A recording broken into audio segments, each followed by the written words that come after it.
I saw a video of a woman, she's holding her child and her child had passed away.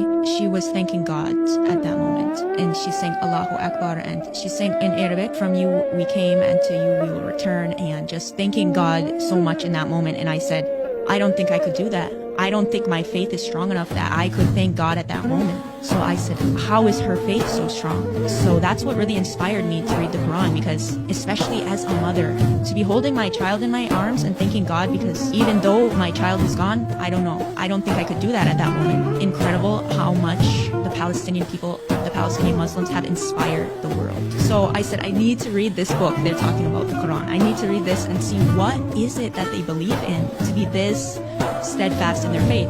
So I just opened it out of curiosity as a Christian of 25 years, and literally the first sentence, I was just blown away. Like, I felt like it was speaking directly to me. I felt like God